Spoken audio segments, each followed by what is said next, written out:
Arsenal have got Chelsea in their final Premier League game before the international break.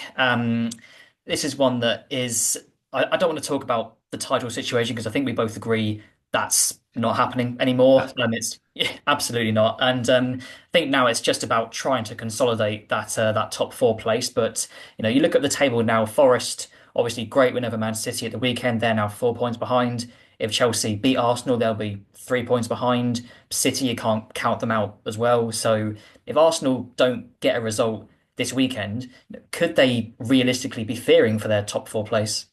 Yes, I think certainly. I mean, that's where you've got to be looking now. You're not looking at Liverpool anymore. They're over the hill and far, far away. It's a procession for the title for them. There is no title race. It's about for Arsenal. It's about trying to win enough games to make sure you get yourself into the Champions League. That's all that matters now in domestically between now and the end of the season for Arsenal. And if you're not scoring any goals, then you're going to struggle to do that. How many games left are there? 10 now? 9, 10? And yeah, yeah. You've got to win half of those probably to guarantee yourselves a top four spot if you're Arsenal. They haven't won in the last three. They've only scored one goal in the last three. So there's a lot of work to be done for Arsenal now, and Chelsea's a really, really important game. You've got to, if you win that, you move 9 points ahead of them, and that's a good position to be in. You lose that, like you said, it's suddenly absolutely game on in terms of top four for Arsenal. So it's a really, really important game. They've got to find a way to score some goals and be a threat. Fingers crossed they can do that on Sunday. So yeah, absolutely. I mean, yeah, you're definitely looking over your shoulder now. You're not looking forwards anymore.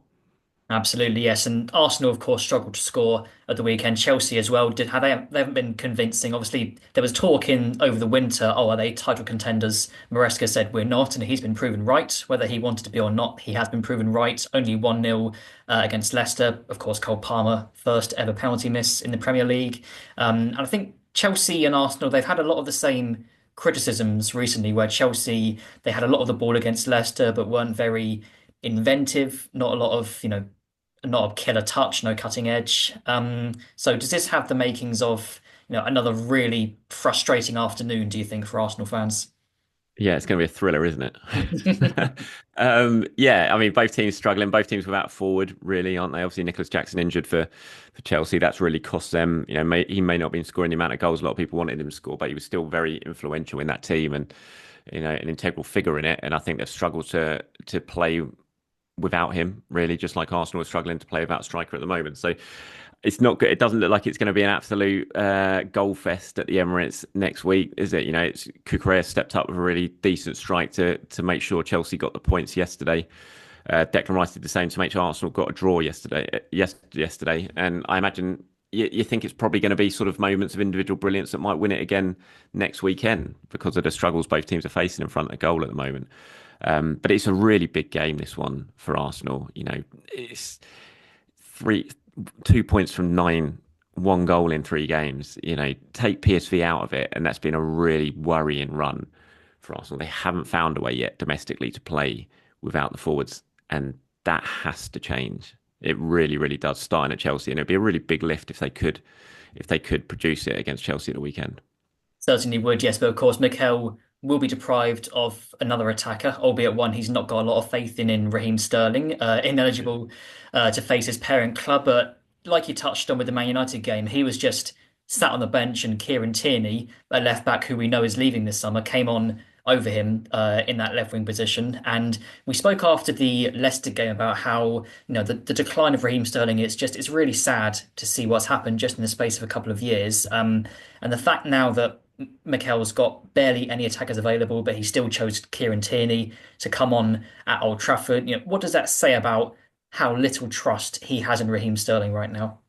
Well, it says everything, I think, doesn't it? But it's very hard to trust him because when you have put him on the pitch in recent games, it's just been so poor. So for Raheem Sterling, an experienced Premier League player, a born winner, one of the most successful players in the Premier League era, to be seeing Kieran Tierney come on ahead of him, it must be incredibly disappointing and tough to take. But ultimately, performances lead to you getting game time, and his performances just haven't been good enough at all. I mean, yes, Kieran Tierney's going in the summer, but look, Raheem Sterling's going in the summer as well. That's not going to be a permanent move, and yeah, I think it tells everything. I thought Tierney played quite well, to be honest, when he came on. He set up the chance for Trossard as well. And I haven't said that about Raheem Sterling for a long, long time when he's come on. He's never looked like making anything happen. And Tierney, to be fair to him, when he comes on, he does look like making something happen. And so I'm not surprised at all Arteta's picking him over Sterling.